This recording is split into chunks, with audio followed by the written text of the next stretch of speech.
welcome. Hope you are feeling all back to normal. You are just so funny. You were cracking me up in your lesson clips for all of your videos of things that your mom sent to me. With your original especially, that's supposed to be a C. So cute. I love it. I'm really excited about your original, by the way. We'll get to that here in a second. I did want to mention first, congratulations again on the recital. You were fabulous. It was so good. You held yourself and your composure so nicely and you played beautifully, and I hope you're happy with everything because I was super pleased with all of your pieces. And we'll actually, when you come in on this Friday this week, we'll kind of go through that stuff a little bit more, but just for now I wanted to say that I was so happy with everything, and I hope that you are too. So we are going to, let's see, I have to interpret my notes to myself here now. Let's go ahead and start with the theory. So your theory page that you sent over from last time is perfect. Very nice job. So we had page 50 last time. Now we kind of have a little bit to go over here. Your next page that you'll actually work on for Friday is going to be 53. So we're not actually skipping anything, but if you look in your book, 51 and 52 are basically just giving us a lot of information. And we've seen pretty much all of this stuff before, right? Here we're going over the concept of DC al fine. Here we have the fermata, and then the slur and the tie. And they give you examples of all of those things, as well as descriptions of what they are and what they do. And then on 52, you have all of your crossword clues. So over here, this is 53. This is the page you'll actually be doing, but all of your clues are over here on 52.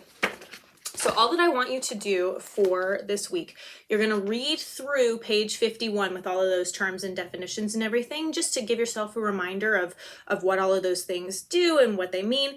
And then on 52, it's kind of interesting. So they give you all of the answers that you'll put in over here. So all of your answers are in this middle column here. And then here are all of your across clues and all of your down clues.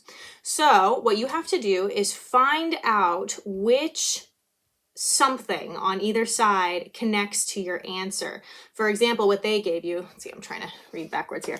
On the tie, they connected it to what looks like the tie, right? And for this one, that means that the answer tie is going to go in the space for one down. So if we come over here, we see for one down, we filled in the word tie, and that's kind of how it works.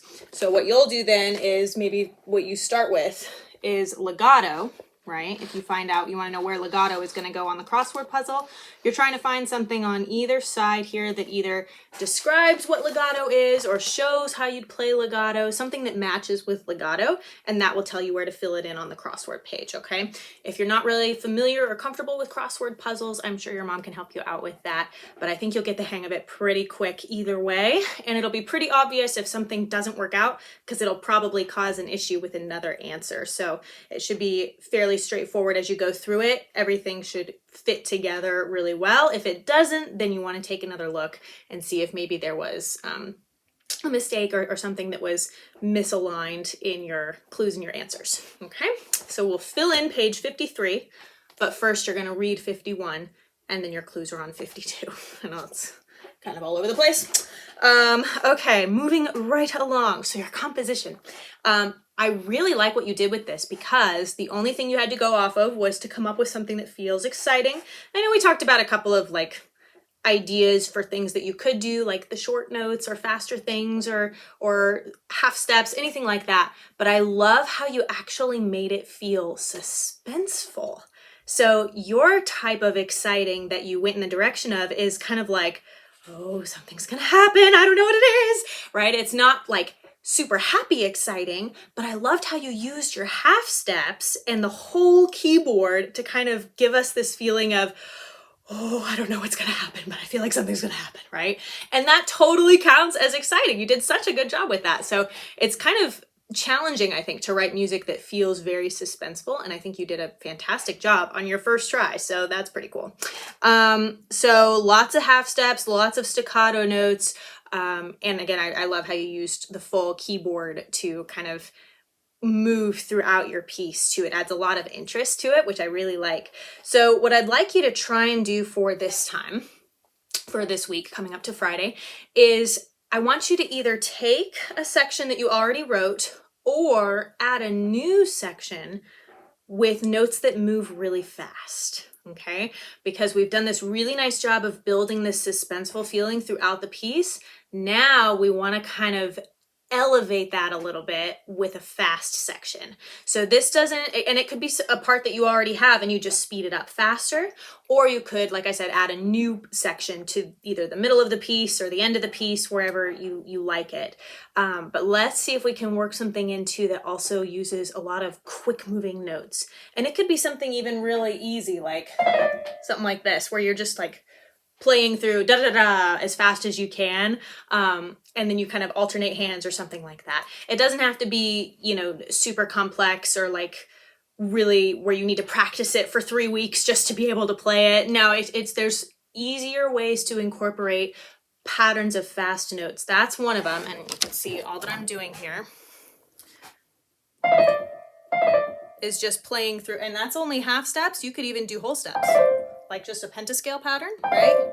Sorry, you can see the mess behind me on the floor. Woohoo, ignore that. Or you could do something like this, like a trill, something that goes back and forth really quickly. And you can use half steps or whole steps or any kind of pattern that you would like to use. But whatever you like within the context of your song will work in something with fast section moving notes. Okay, so we'll try that out for Friday, see what we can come up with, and go from there. Let's see, next is our minuet. Oh, before I forget too, we're moving on from our recital pieces, which I'm guessing you probably already have done in your practice, unless you were just kind of playing through them again for fun. But we won't be doing our recital pieces in the lesson anymore, which means that we are done with the Baroque to Elementary book. So you can leave that at home if you would like from now on. You don't have to bring that in with you anymore, because our last piece in that was the march, and we are not going to work on that in lessons anymore. And then I actually also have another new book for you. I know we just got started on this one recently, but when we're ready, we may start that this Friday. We may wait a few more weeks. When we're ready, we'll have a new piece from a new book as well. Okay, minuet. I guess I'm kind of bouncing around all over the place today too, huh? Let's see. Okay, minuet. So we were putting the first 2 lines hands together. That is coming along great. I love the progress you're making there. You're looking like you're being really careful about lining everything up in the right places. Your notes are looking really good. Even that one place where you were having a little bit of trouble with where the left hand needed to go, looks like you have a good mental process for figuring out, well, that doesn't sound quite right. What needs to happen here? And making sure that you're being careful about that, which is really, really good, because it's always easier to speed something up that's correct than to have something be fast too soon with wrong notes, and then we have to go back and unlearn and relearn things. That's always a huge pain to have to do. So I like that you're being careful, and if you need to slow down certain sections to make sure it's right, go for that. I think for this week, we'll still keep working on those 2 lines hands together. Like I said, it's coming along great. And then we will also, I want to also do a little bit of separate practice for the right hand with the metronome. So for your right hand, I'm setting the metronome, let's try about 82. So that's what this sounds like, which just means you have 82 clicks over the span of 1 minute, right? Now this is going to be our quarter note. So we're going to do a little extra practice for the right hand with the metronome, just to make sure that we're also paying attention to that right hand rhythm. It's a little bit trickier to do when you're first putting hands together. So we're just going to work on that element separately, as well as working on hands together, okay? That way when you're working on hands together, you can still just focus on the coordination, but we'll also be remembering, oh, this is what my rhythm should sound like working just on the right hand. So I want you to practice about 2 measures at a time, just small little sections here. And we're going to turn on the metronome. I'm going to show you a little bit of what that'll look like. Because remember if I'm still going to talk, I guess I should turn it off. So remember, our 8th notes are going to move fast, right? That's really the big thing I want us to be looking for as we do this kind of practice. Your half notes and your quarter notes are going to feel slower compared to those 8th notes. So if I do the first 2 measures, this is about what it should sound like. So this would be 1, 2, 3, 1, 2, 3, and 1, and 2, 3. And that's it. Okay, then you would stop. Because again, we can only take so much with the metronome sometimes. No, it'll be much less frustrating for you overall and more effective if we break it into smaller chunks like that. That's why we do it. So that's what your rhythm for your first 2 bars should sound like, right? You can hear how those eighth notes, we have 2 eighth notes for each click. They move a little bit faster. Again, here's what that'll sound like. 1, 2, 3, 1, 2, 3, and 1, and 2, 3, and that's it. So then you would go on to the next 2 measures. 1, 2, 3, 1, 2, 3, and 1, and 2, 3. Same rhythm there, right? Just different notes. And then we would do the next 2 measures. So this would be measures 5 and 6. Here's what that would sound like. 1, 2, 3, 2, and 3, and 1, and 2, 3, and that poor lonely D sharp all by itself on the and there. One more time, because this one's a little bit stickier. This one might take a few tries to get. Here's measures 5 and 6. 1, 2, 3, 1, 2, and 3, and 1, and 2, 3, and then we would do the last 2 measures. So this will be measures 7 and 8. Sorry, briefly forgot how to count. Here we go. 1, 2, 3. And then I forgot to count out loud. So one more time. Here's measures 7 and 8. 1, 2, 3. 1, and 2, and 3, and 1, 2, 3. And you don't have to count out loud at all when you are actually working on this. I'm just counting to give you an idea of where all of those beats and those notes are lining up within all of the counts of the measure. So let's try that out for this week, okay? Again, you're just breaking it up 2 measures at a time, and you're practicing with the metronome. And my number here was 82. Better write that down for myself too. But if you need to go slower, that's fine. If you try that out, especially when you get to the second line where you have a lot more eighth notes to work with, if you get to there and it's just not coming together and it just feels like it's too fast, then you can absolutely slow it down. If that's too fast, try it at 60. If that still feels like, oh my gosh, I can't even really think or just, it's just not working, my hand is just not able to get it with the metronome at that speed, slow it down more, try 48. There's no right or wrong way to do that. You need to start at a speed that's comfortable for you. So if my speed is just too fast to start with, that's totally fine. You just slow it down until you find a speed that is comfortable, okay? Then as you get more used to it, if you want to start speeding it up, you can, and you usually want to try and speed it up by about 4 numbers, by 4 at a time.